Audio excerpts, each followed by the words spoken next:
اعوذ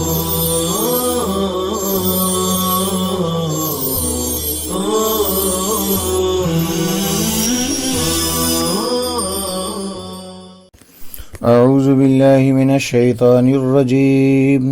بسم اللہ الرحمن الرحیم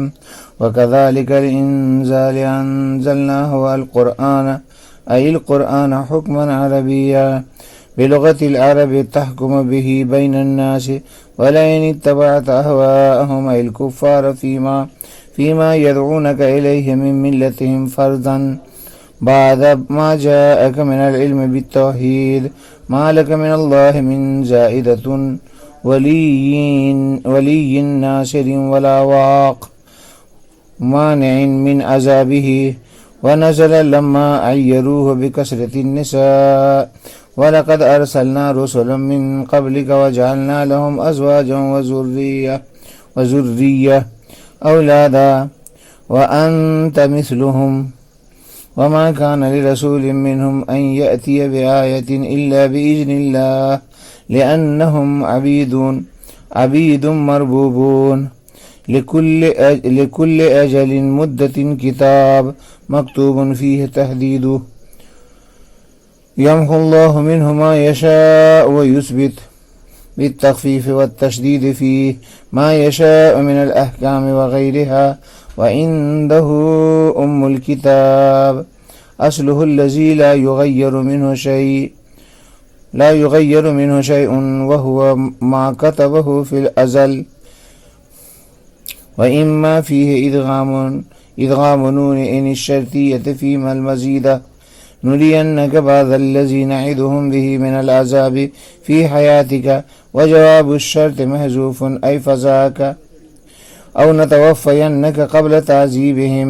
فإنما عليك البلاغ لا عليك إلا التبليغ وعلينا الحساب إذا صاروا إلينا فنجازيهم. لغات دیکھیے، فرمایا ولا واق، یہ واق اس میں فاعل ہے،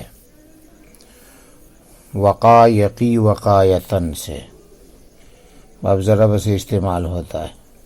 بچانے والا، روکنے والا. یہ واقعی اصل میں واقعیون تھا، یہاں پر ضمہ ثقیل سمجھ کر کے ساکن کر دیا، یا تنوین کے درمیان اجتماع ساکنین ہوا، یا کو گرا دیا، واق ہو گیا. اس کے بعد ہے ازواجن، زوج کی جمع ہے، اس کے معنی بیویاں. آگے ہے ذریتن، اولاد، نسل، جمع ذریات. آگے ہے یمحو، فعل مضارع واحد مذکر غائب. محا یمحو محون، کہ میں نے مٹانا، باب نصر سے. اور اس کے بعد ہے یثبتو، یہ باب افعال سے اثبت ہے، یثبت اس بات باب افعال سے، اس کے معنی باقی رکھنا، ثابت رکھنا. الکتاب، کے معنی ماں کے آتا ہے، اور کے اصل معنی ہے اصل. ماں کو اسی لیے کہتے ہیں کہ وہ اصل ہوتی ہے. الکتاب سے مراد یہاں پر اصل کتاب ہے، یعنی لوح محفوظ. نورینک، یہ فعل مضارع جمع متکلم بانون ثقیلہ ہے. نوری ارا یوری اراعتن باب افعال سے، دکھلانا. آگے ہے نتوفینک، یہ بھی جمع متکلم ہے، فعل مضارع بانون ثقیلہ. توفا یتوفا توفین باب تفاعل سے، اس کے معنی موت دینا. ترجمہ دیکھیے، اور اسی نازل کرنے کی طرح ہم نے قرآن کریم کو نازل کیا، درحال کہ وہ حکم ہے اور عربی زبان میں ہے، یعنی لغت عرب میں ہے، جس کے ذریعے آپ لوگوں کے درمیان فیصلہ کرتے ہیں. اور اگر آپ بالفرض ان کفار کے خواہشات کی پیروی کریں گے ان باتوں میں جس کی طرف وہ آپ کو دعوت دیتے ہیں، یعنی ان کی ملت کے سلسلے میں، تو بعد اس کے کہ آپ کے پاس علم توحید کا علم آ گیا تو آپ کے لیے اللہ تبارک تعالیٰ کے مقابلے میں نہ تو کوئی حمایتی ہوگا یعنی مددگار، اور نہ کوئی اللہ کے عذاب سے آپ کو بچانے والا ہوگا۔ اور اگلی آیت اس وقت نازل ہوئی جب کہ مشرکین نے آپ صلی اللہ علیہ وسلم کو کثرت ازواج پر آر دلایا، اور تحقیق کہ ہم نے بہت سارے رسولوں کو آپ سے پہلے مبعوث فرمایا، بھیجا، اور ہم نے ان کے لیے بہت ساری بیویاں ان کو عطا کی اور بہت ساری اولاد، اور آپ بھی تو انہی کی طرح ہیں۔ اور کسی رسول کے لیے، ان میں سے کسی رسول کے لیے یہ ممکن نہ تھا کہ وہ کوئی فرمائشی معجزہ پیش کر دے اللہ کی اجازت کے بغیر، اس لیے کہ وہ بھی اللہ تبارک تعالیٰ کے پروردہ بندے ہیں۔ ہر مدت کے لیے ایک کتاب ہے کہ جس میں اس کی حد اور تعین مکتوب ہے۔ اللہ تبارک تعالیٰ اس میں سے جو چاہتا ہے مٹا دیتا ہے اور جو چاہتا ہے باقی رکھتا ہے۔ یہ اس میں تو تخفیف کے ساتھ بھی ہے اور تشدید کے ساتھ بھی ہے۔ جو احکام وغیرہ چاہتا ہے اس کو باقی رکھتا ہے، اور اللہ کے پاس ام الکتاب یعنی اصل کتاب ہے کہ جس میں سے کسی چیز کی کوئی تبدیلی نہیں ہوتی، اور وہ وہی ہے جس کو اللہ تعالیٰ نے ازل میں لکھ ڈالا ہے۔ اور اگر اس میں اما میں ان شرطیہ کے نون کا ادغام ہے ما زائدہ میں، اگر ہم آپ کو دکھلا دیں بعض وہ عذاب کہ جس کا ہم ان سے وعدہ کرتے ہیں آپ کی زندگی میں، اور شرط کا جواب محذوف ہے، تو وہ آپ کے لیے کافی وافی ہے۔ یا ہم آپ کو وفات دے دیں ان کو عذاب دینے سے پہلے، تو آپ کے ذمے اللہ کے پیغام کو پہنچا دینا ہے۔ آپ کے ذمے نہیں ہے مگر اللہ کا پیغام پہنچانا، اور ہمارے ذمے حساب ہے۔ جب وہ ہمارے پاس لوٹ کر آئیں گے تب ہم ان کو بدلہ دیں گے، یعنی اگر عمل اچھا ہوگا تو اچھا بدلہ دیں گے، برا عمل ہوگا تو برا بدلہ دیں گے۔ چونکہ احکام دو طرح کے ہوتے ہیں، اصول، فروع۔ ما قبل میں اصول سے متعلق مضمون تھا، آگے کی آیت میں فروع سے متعلق مضمون ہے کہ اصول میں تو اختلاف ہو ہی نہیں سکتا، وہ تو ہمارے اور اے مشرکو تمہارے درمیان مشترک ہے۔ اب رہا فروع کے اندر اختلاف، تو اس کی وجہ یہ ہے کہ دراصل امت میں اختلاف کی وجہ سے فروع میں بھی اختلاف ہوا، کیونکہ ہر زمانے کی امت کے مصالح ان کے زمانے کے اعتبار سے جدا گانہ ہیں، اس لیے ان کے مناسب شرائع و احکام تجویز کیے گئے۔ لہذا احکام کے اختلافات یہ مخالفت کی وجہ سے نہیں ہیں بلکہ مصلحت اور ضرورت کی وجہ سے ہیں۔ چنانچہ ارشاد ہے وَكَذَلِكَ الْإِنزَالِ أَنزَلْنَاهُ أَيِ الْقُرْآنَ حُكْمًا عَرَبِيًّا بِلُغَةِ الْعَرَبِ تَحْكُمُ بِهِ بَيْنَ النَّاسِ، اور اسی طرح یعنی اسی انزال کی طرح ہم نے قرآن کو نازل کیا جو ایک خاص حکم ہے عربی زبان میں یعنی لغت عرب میں، جس کے ذریعے آپ فیصلہ کریں گے لوگوں کے درمیان۔ مطلب اس آیت کریمہ کا یہ ہے کہ ہم نے قرآن کو لغت عرب میں یعنی عربی زبان میں نازل فرمایا جو لوگوں کے درمیان فیصلہ کرنے والا ہے۔ اور یہاں پر جو حکم کی نسبت قرآن کی طرف کی گئی ہے، وجہ اس کی یہ ہے کہ اصل حکم تو اللہ کا ہے، لیکن اس حیثیت سے کہ یہ قرآن اللہ کا ترجمان ہے، حکم کو قرآن ہی کی طرف منسوب کر دیا گیا، تو قرآن کی اطاعت وہ دراصل اللہ ہی کی اطاعت ہے۔ اور جیسا کہ دیگر انبیاء کو ہم نے کتاب دیا ان کی زبان میں، یعنی جن کی زبان جیسی تھی ویسے ہی زبان کا ان کی کتاب کے لیے ہم نے انتخاب کیا۔ ظاہر ہے کہ زبان کا اختلاف امت کے اختلاف پر دال ہے، جس اختلاف کی بنیاد پر احوال کا اختلاف سامنے آتا ہے اور ظاہر ہوتا ہے، اس لیے اسی اختلاف کی وجہ سے فروع یعنی احکام فریع میں بھی اختلاف ہوا۔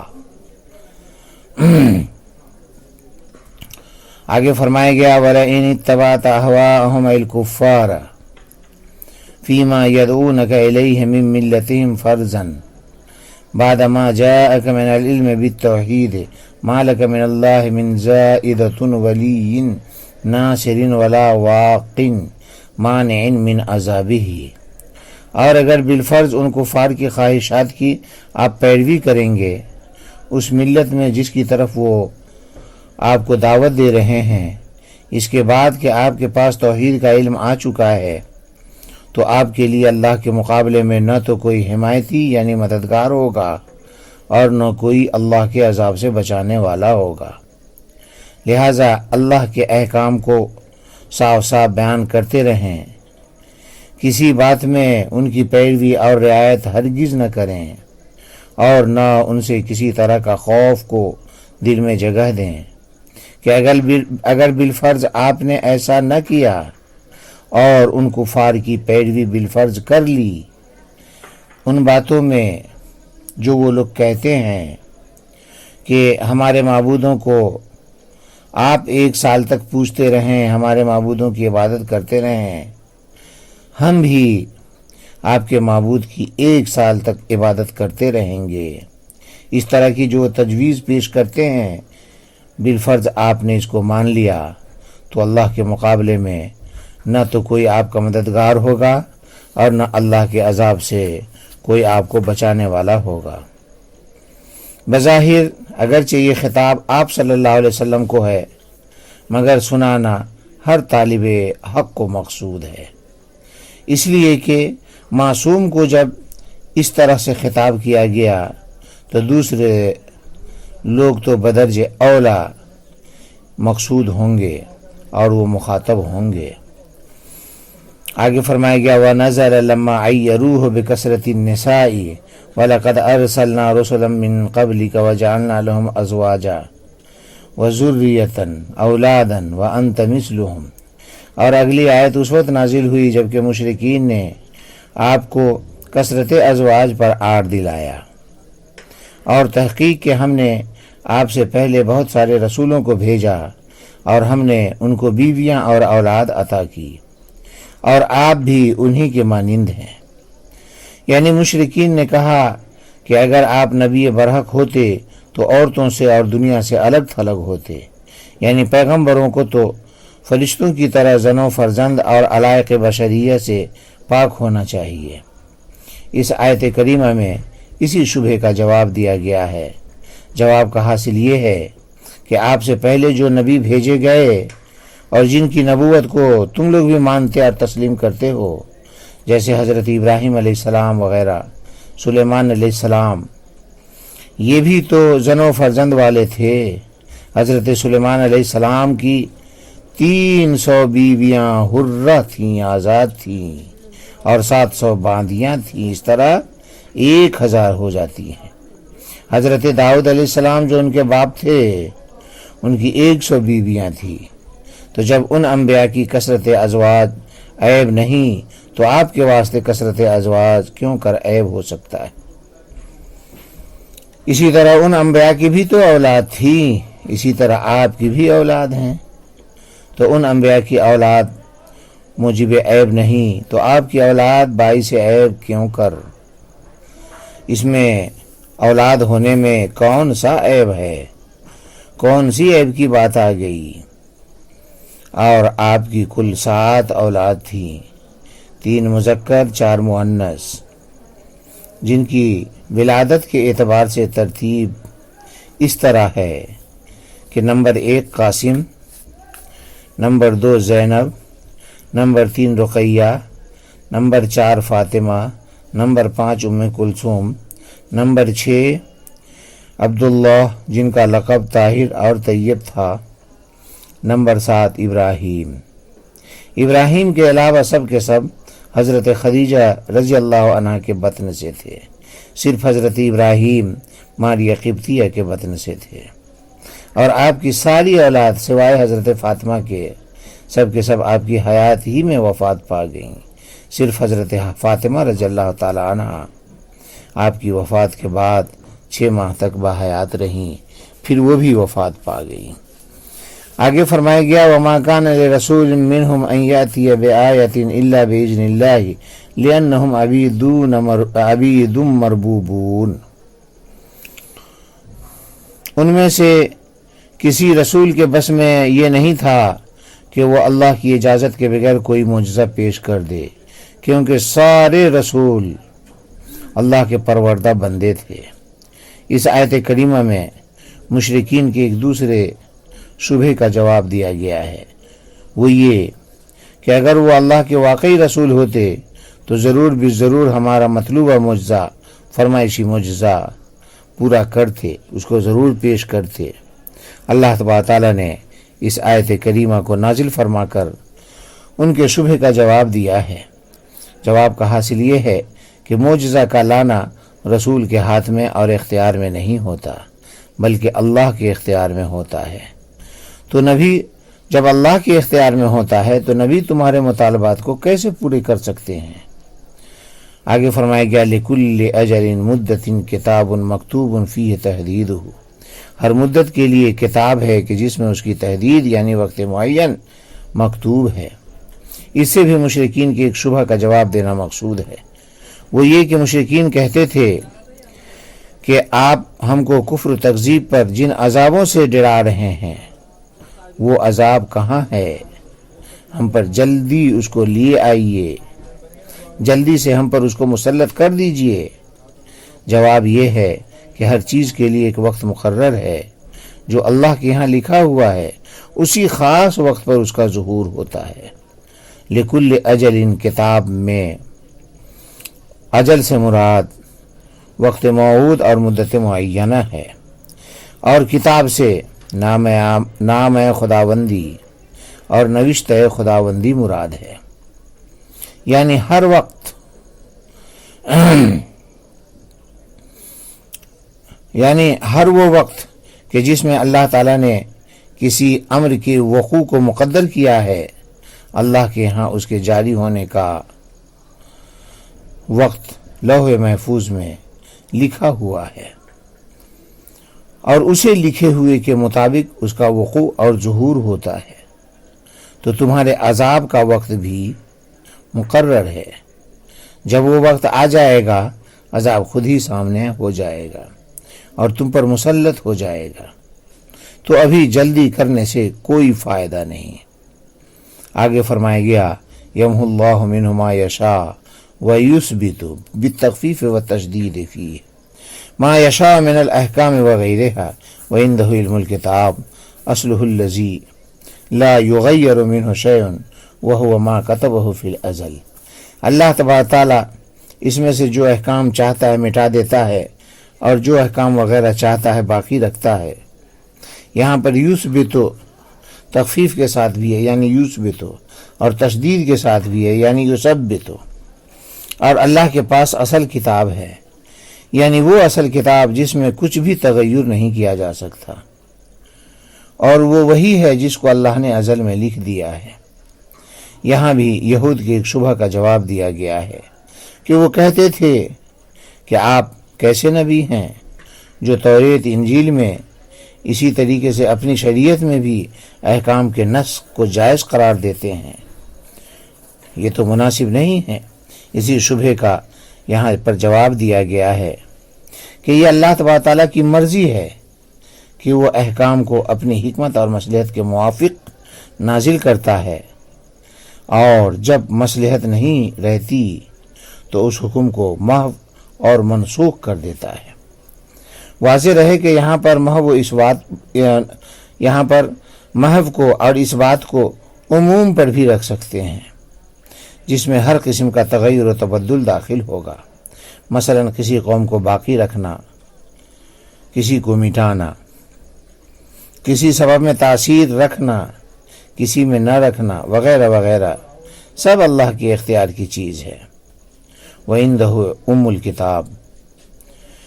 اس میں جو ام الکتاب ہے معنی ہے اصل کتاب، اس سے مراد لوح محفوظ ہے کہ جس میں کوئی تبدیلی نہیں ہوتی۔ مطلب یہ ہے کہ حق تعالیٰ اپنے قدرت کاملہ اور حکمت بالغہ سے جس حکم کو چاہتا ہے مٹا دیتا ہے اور جس حکم کو چاہتا ہے باقی رکھتا ہے، اور اس محو اور اس بات کے بعد جو کچھ واقع ہوتا ہے وہ اللہ کے پاس محفوظ رہتا ہے، جہاں تک کسی کی رسائی نہیں ہوتی کہ وہ اس میں کمی بیشی کر سکے۔ آگے فرمایا گیا وَإِمَّا فِيهِ إِدْغَامُ نُونِ إِنِ الشَّرْطِيَّةِ فِيمَا الْمَزِيدَةِ نُرِيَنَّكَ بَعْضَ الَّذِي نَعِدُهُمْ بِهِ مِنَ الْعَذَابِ فِي حَيَاتِكَ وَجَوَابُ الشَّرْطِ مَحْذُوفٌ أَيْ فَذَاكَ أَوْ نَتَوَفَّيَنَّكَ قَبْلَ تعذيبهم فإنما عليك البلاغ لا عليك إلا التبلیغ وعلينا الحساب إذا صاروا إلينا فنجازيهم۔ اور اما میں ان شرطیہ کے نون کو ما زائدہ میں ادغام کر دیا گیا ہے۔ اگر ہم آپ کو بعض وہ عذاب جن کا ہم نے ان سے وعدہ کیا ہے آپ کی زندگی ہی میں دکھلا دیں، دیکھو یہاں پر جواب شرط محذوف ہے، یعنی فضا کا یہ جواب شرط ہے، تو وہ کافی وافی ہے، یا ہم آپ کو ان کی تعذیب سے قبل وفات دے دیں تو آپ کے ذمے صرف پہنچا دینا ہے، یعنی نہیں ہے آپ کے ذمے مگر تبلیغ کرنا، اور ہمارے ذمے ان کا حساب و کتاب ہے، پھر وہ ہمارے پاس آئیں گے تو ہم ان کو بدلہ دیں گے۔ یہاں پر اما نرین کا شرط ہے اور جواب شرط محذوف ہے، یعنی فضا کا، اور خود ذا کا مبتدا ہے، اس کی خبر محذوف ہے، یعنی شافی کا من عدائی کا، اور آگے او نتوفین کا یہ نورین کا پر معطوف ہے، یہ بھی شرط ہے اور اس کا جواب بھی محذوف ہے، یعنی فلا لوم علیک، اور آگے فإنما علیک البلاغ اسی محذوف کی دلیل ہے۔ مطلب یہ ہے کہ یہ مشرکین جو آپ کی نبوت میں شبہ کرتے ہیں، محض اس لیے